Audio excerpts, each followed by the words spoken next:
લોકોને રાખશે। જો આંકડા શાસ્ત્રની અંદર પહેલું જે ચેપ્ટર છે માહિતીનું 31 કહેવાય। હવે એની અંદર ગયા લેક્ચરમાં આપણે પ્રશ્નો થોડા સમજાવેલા, 8 પ્રશ્નો લખાયેલા, બરાબર। હવે હું તમને જે ચેપ્ટરની શરૂઆતના પ્રશ્નો અમુક છે એ કહું છું। આંકડા શાસ્ત્ર છે એનો ઉદ્ભવ કઈ રીતે થયો, કોણે સૌપ્રથમ આંકડા શાસ્ત્રનો અભ્યાસ શરૂ કર્યો? આની અંદરથી જે MCQ ને 1 માર્કના પૂછાય છે, આ બધું આપણે જે વિડીયો મોકલેલા એમાં હશે, એટલે આ ખાસ જોઈ લેજો। જે વિડીયો આવે ને સ્ટેટના 2 વિડીયો હશે, પહેલો વિડીયો એ બંને જોઈ લેજો, એમાં તમને આ બધા જ પ્રશ્નો મળી જશે પહેલા ચેપ્ટરના, જે MCQ ને 1 માર્કના રિલેટેડ છે ને, બરાબર છે। હવે આપણે જે ભણવાનું છે પેજ નંબર 3 જુઓ બધા ચોપડીની અંદર, બરાબર।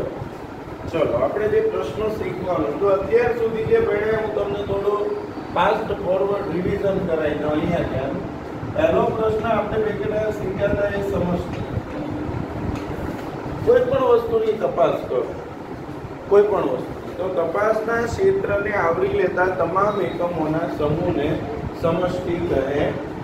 શેને સમષ્ટિ કહેવાય?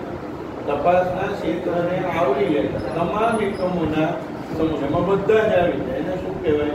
સમષ્ટિ છે। સમષ્ટિની વ્યાખ્યા શું છે? તપાસના ક્ષેત્રને આવરી લેતા તમામ એકમોના સમૂહને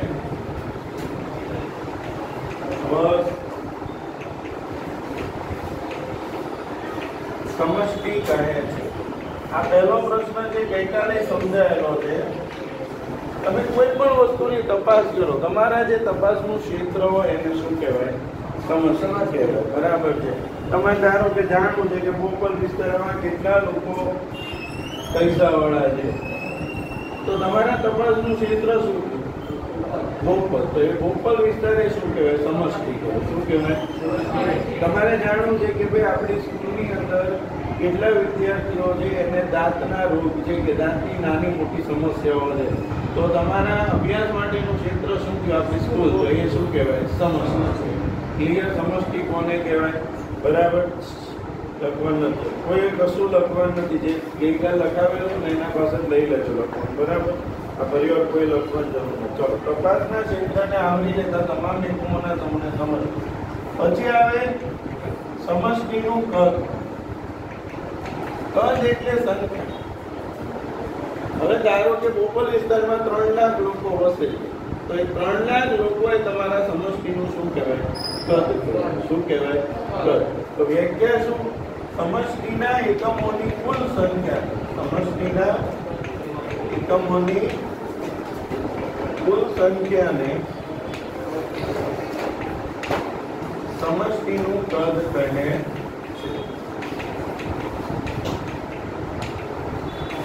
સમષ્ટિના એકમોની કુલ સંખ્યાને સમષ્ટિનું કદ કહે છે। સમષ્ટિ 2 પ્રકારની હોય, એક શાંત અને બીજી અનંત। શાંત સમષ્ટિ કોને કહેવાય? તો જેને ગણી શકાય એને શું કહેવાય? શાંત। શું ગણી શકાય? ગણી શકાય, એને શું કહેવાય? શાંત। તો જો સમષ્ટિના એકમોની સંખ્યા શાંત હોય, નિશ્ચિત હોય, ગણી શકાય તેમ, શું હોય? શાંત હોય, નિશ્ચિત હોય, એ ગણી શકાય, જે ગણી શકાય એને શું કહેવાય? શાંત સમષ્ટિ કહેવાય, બરાબર। તો વ્યાખ્યા શું? જો સમષ્ટિના એકમોની સંખ્યા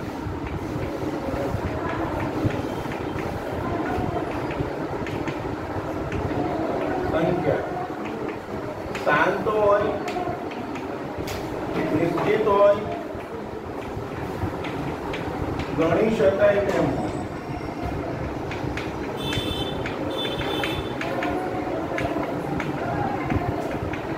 તેને કેવી સમષ્ટિ કહે છે?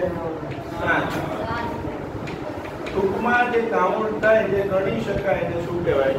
શાંત કહેવાય, બરાબર છે। શાળાના વિદ્યાર્થીઓ ગણી શકાય ના ગણી શકાય? ગણી શકાય, એ કેવી સમષ્ટિમાં આવે? શાંત સમષ્ટિ, બરાબર છે। તો અનંત સમષ્ટિ, શાંત પછી કઈ વ્યાખ્યા આવે છે? અનંત। તો જો સમષ્ટિના એકમોની સંખ્યા શાંત ન હોય, અહીંયા શું હતું? શાંત હોય. તો અહીંયા શું આવશે? શાંત ન હોય, નિશ્ચિત ન હોય અથવા અનિશ્ચિત હોય. બરાબર? અથવા ગણી શકાય તેમ ન હોય. શું ન હોય? ગણી શકાય તેમ ન હોય. તેને અનંત સમષ્ટિ કહે છે. બરાબર છે? ખ્યાલ આવી ગયો? કોને કહેવાય અનંત? જે ગણી ન શકાય એને શું કહેવાય? અનંત. વરસાદના છાંટા ગણી શકાય? બરાબર છે? હવામાં ઉડતા રજકણો ગણી શકાય? માથાના વાળ ગણી શકાય? તો આ બધી કેવી સમષ્ટિમાં આવે? અનંત સમષ્ટિ. બરાબર છે? પછી આવશે સમષ્ટિ તપાસ. તો સમષ્ટિના એકમો પર થતી તપાસ, ધારો કે તેજસ સ્કૂલના 1700 વિદ્યાર્થીઓ છે, તો તમે 1700 વિદ્યાર્થીઓની તપાસ કરો, તેને કઈ તપાસ કહેવાય? સમષ્ટિ તપાસ. બરાબર છે? દેશમાં દર 10 વર્ષે થતી વસ્તી ગણતરી, તો વસ્તી ગણતરીમાં બધાને ખબર છે, બધાના ઘરે ઘરે જઈને તપાસ કરે છે, તો એ કઈ તપાસ કહેવાય?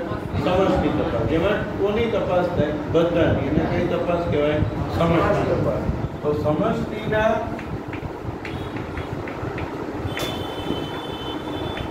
એકમો પર થતી તપાસને સમષ્ટિ તપાસ કહે છે. સમષ્ટિના એકમો પર થતી તપાસને શું કહે છે?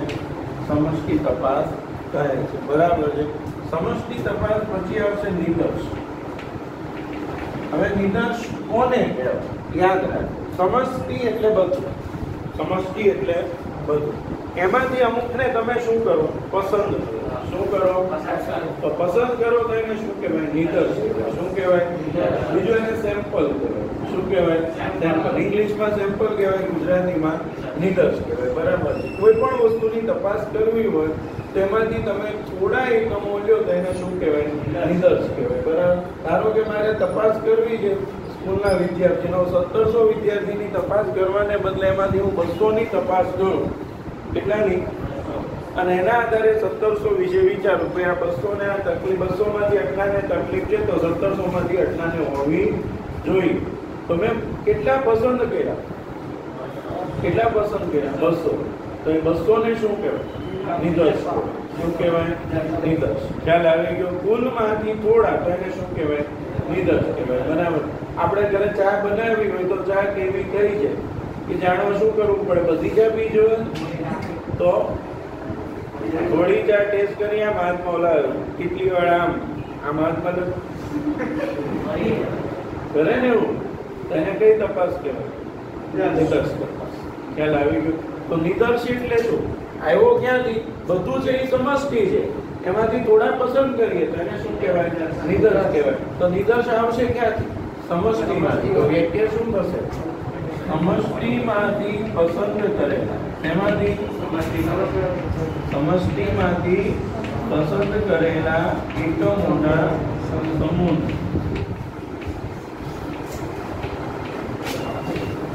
નિદર્શ કહે. ખબર પડી ગઈ? સમષ્ટિમાંથી પસંદ કરેલા એકમોના સમૂહને શું કહે છે? નિદર્શ. બરાબર છે? ક્લિયર? સમજાઈ ગયું વાક્ય? નિદર્શ કોને કહેવાય? બરાબર. પછી આવશે નિદર્શનું કદ. તો આ નિદર્શ સમષ્ટિનું કદ હતું. શું હતી વ્યાખ્યા? સમષ્ટિના એકમોની કુલ સંખ્યા. અહીંયા શું લખવાનું?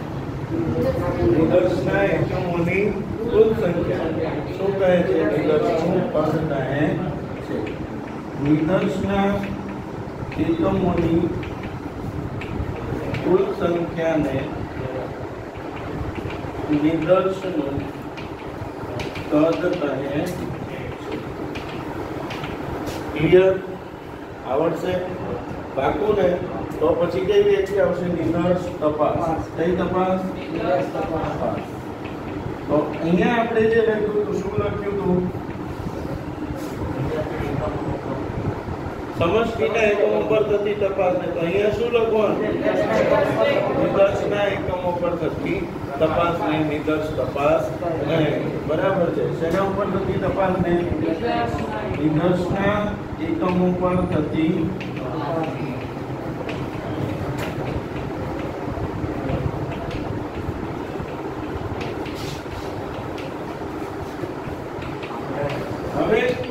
સમજો. અહીંયા ઉદાહરણ સમષ્ટિ તપાસનું ઉદાહરણ. દેશમાં દર 10 વર્ષે થતી વસ્તી ગણતરી. દર 10 વર્ષે થતી એ બધાની તપાસ કરે. સમજો છો, બધાના ઘરે જાય છે કે નહીં? ઘરે જઈને એક કાગળ આપે, પૂછે કે ભાઈ તમારા ઘરમાં કેટલા સભ્યો છે, બરાબર? તો એ કઈ તપાસ કહેવાય? શું? અને બધાની વાત થાય છે એને સમષ્ટિ તપાસ કહેવાય. કઈ તપાસ? હવે નિદર્શના ઉદાહરણ. ડોક્ટર દ્વારા થતી દર્દીના લોહીની તપાસ. કોઈ વ્યક્તિ માંદું પડ્યું હોય તો ચેકઅપ માટે તમારું બ્લડ લે, તો બ્લડનો સેમ્પલ લે કે બધું બ્લડ લઈને સેમ્પલ લે, તો એ કઈ તપાસ કહેવાય? નિદર્શ તપાસ. બરાબર છે. બીજું, બજારમાંથી ઘઉં ચોખા ખરીદવા જઈએ તો આપણે શું કરશું? ઘઉં કે ચોખા થોડા હાથમાં લઈશું ને એના આધાર નક્કી કરશું સારા છે કે એ તો કઈ તપાસ કરી? નિદર્શ તપાસ. બરાબર છે. મમ્મી ઘરે ભાત બનાવતી હોય તો ચોખા ચડી ગયા કે નહીં જાણવા શું કરે? ભાતના થોડા દાણા હાથમાં લઈ જોવે કે થઈ ગયા છે કે નહીં, કે બધા ભાતને આમ કરશે? નહીં કરે ને. આ બધા કેવી તપાસની વાત છે? નિદર્શ તપાસ. જેમાં અમુકની તપાસ થતી અને કઈ તપાસ કહેવાય? નિદર્શ તપાસ. ક્લિયર? આટલી વ્યાખ્યાઓ સમજ પડી બધાને? આ ગઈકાલ સમજાવેલો તો એ રિવાઇઝ કરાવી દીધું. બરાબર છે. હવે નહીં થાય આ રિવિઝન, આ છેલ્લી વાર કરાવી. આ 3 દિવસથી એકનું એક સમજાવું પાછું થઈ ગયું. ખબર તમને? હવે આપણે સમજવાનું છે માહિતી. શેની વ્યાખ્યા? તો માહિતી કોને કહેવાય? આપણે જે કાનમાં વાતો ન કરીએ એકબીજાને, ખબર છે? કાન લઈ બીજાને અંધુરા, એને માહિતી શું કહેવાય? તો માહિતી કહેવાય કોને? તમે મને એમ કહો, તમને કોઈ કે માહિતીની વ્યાખ્યા લોકો તમે શું લખો? એમાં ચોપડી નથી જોવું કરશે. તમારી બુદ્ધિથી તમે વિચારો માહિતી કોને કહેવાય? નામ શું? 10 કેટલા ટકા આવ્યા? બોલો, માહિતી કોને કહેવાય? ખબર પડી? કોને કહેવાય? એની વ્યાખ્યા શું બનાવો? તમે કોઈની તપાસ કરો. શું કરો? તપાસ કરવાથી શું મળે? જાણકારી. શું મળે? એને શું કહેવાય? તપાસ કરીએ એકમો કાં તો સમષ્ટિના હોય અથવા શેના હોય? નિદર્શના હોય. કાં તો સમષ્ટિના હોય અથવા તો શેના હોય? નિદર્શ. બેમાંથી એક જ હશે. તો કોને કહેવાય માહિતી? સમજો. સમષ્ટિ એ નિદર્શના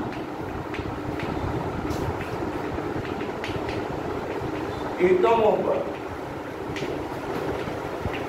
તપાસ કરવાથી જે જાણકારી પ્રાપ્ત થાય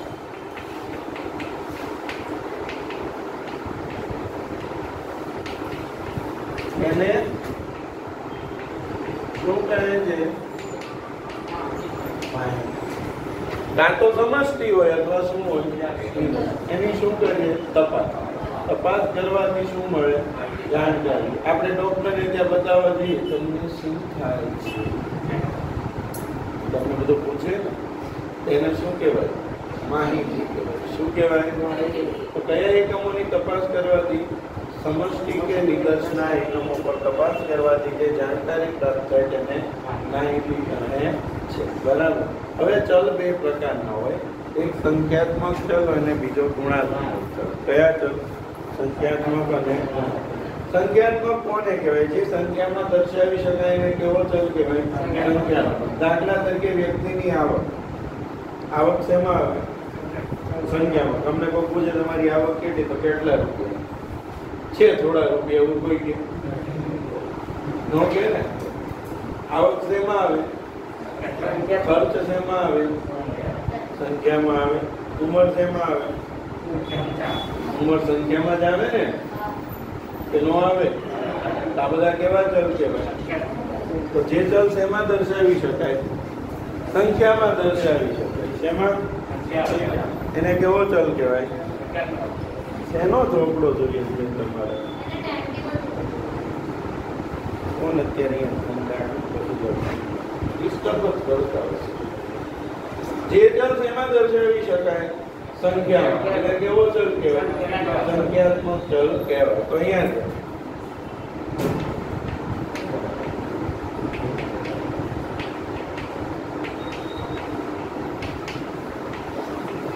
જે ચલ સંખ્યામાં દર્શાવી શકાય તેને સંખ્યાત્મક ચલ કહે છે.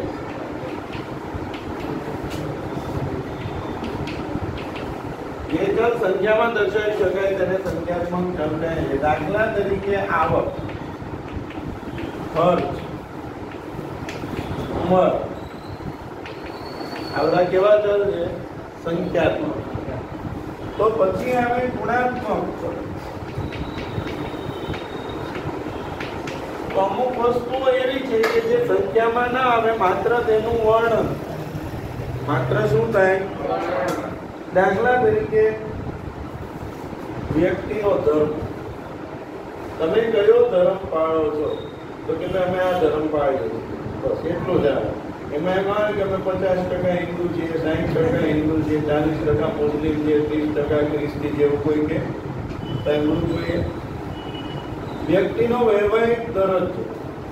કાં તો વ્યક્તિને એમ પૂછો તો કે ક્યાં તો પરણિત છે અથવા શું કે કોઈ એમ કેમ 50% પરણિત છે કે કોઈ સાંભળું કોઈ નથી સાંભળ્યું? મેં તો નથી સાંભળ્યું, કદાચ કોઈ સાંભળ્યું. એવી જ રીતે જાતિમાં કોઈ પૂછે તો શું કે કાં તો પુરુષ અથવા સ્ત્રી, એમાં કઈ આંકડો લગાડે આગળ 50% 50% એવું કે કોઈ દિવસ ના કે ને, તો એને કેવો ચલ કહેવાય? ગુણાત્મક. જેનું માત્ર શું થાય? વર્ણન થાય. શું થાય? જેનું માત્ર જે સંખ્યામાં દર્શાવી શકાતો નથી, એને કેવો ચલ કહેવાય? ગુણાત્મક. આવડશે? વ્યાખ્યા તો શું વ્યાખ્યા અહીંયા થયા? જે ચલ સંખ્યામાં દર્શાવી શકાતો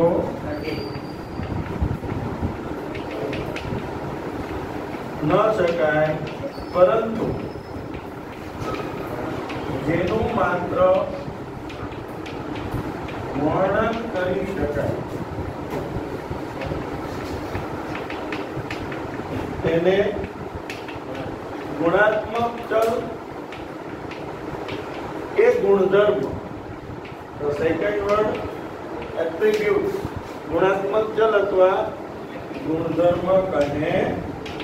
શું કહે છે? ગુણાત્મક ચલ અથવા ગુણધર્મ. બરાબર છે. ત્યાર પછી સંખ્યાત્મક માહિતી. પછી કયો પ્રશ્ન આવશે? સંખ્યાત્મક માહિતી. હવે આ વ્યાખ્યાના આધારે જ લખવાનું. શું બનાવવાની કઈ ગુજરાતી જે બનાવતા તો આવડે. સંખ્યાત્મક ચલને આધારે. કયા ચલને આધારે? બરાબર. આ ગુણાત્મક ચલના ઉદાહરણ આપણે કયા કીધા તમને? વ્યક્તિની જાતિ, વૈવાહિક દરજ્જો, બરાબર. એ બધા કેવા ચલ છે? ગુણાત્મક. તો સંખ્યાત્મક માહિતી કોને કહેવાય? આગળ આ લખો. તેના આધારે સંખ્યાત્મક ચલને આધારે. કેવા ચલને આધારે? સંખ્યાત્મક ચલને આધારે જે માહિતી મળે છે તેને સંખ્યાત્મક માહિતી કહે. આવડે કે ના આવડે આવું બનાવતા? આવડે ને વ્યાખ્યા? શું વ્યાખ્યા? સંખ્યાત્મક ચલને આધારે જે માહિતી મળે છે તેને શું કહે છે? સંખ્યાત્મક માહિતી કહે છે. તો પછી આવશે કયું? કઈ માહિતી? ગુણાત્મક માહિતી. તો શું વ્યાખ્યા બનાવીશું? બોલો. ગુણાત્મક ચલને આધારે. કયા ચલને આધારે? ગુણાત્મક ચલને આધારે જે માહિતી મળે છે તેને ગુણાત્મક માહિતી મળે છે. ગુણાત્મક ચલને આધારે જે માહિતી મળે છે તેને ગુણાત્મક માહિતી કહે છે. ક્લિયર? સમજાઈ ગયા આટલા પ્રશ્નો બધાને? પાકું? પહેલા શું સમજાવ્યું? માહિતી કયા એકમો પર સમજ રીતે એકમો પર તપાસ કરવાથી જે જાણકારી મળે એને શું કહેવાય? માહિતી. પછી કયો ચલાવ્યો? પછી ગુણાત્મક, પછી સંખ્યાત્મક માહિતી અને ચલો 5 પ્રશ્નોના જવાબ સુંદર રીતે લખો.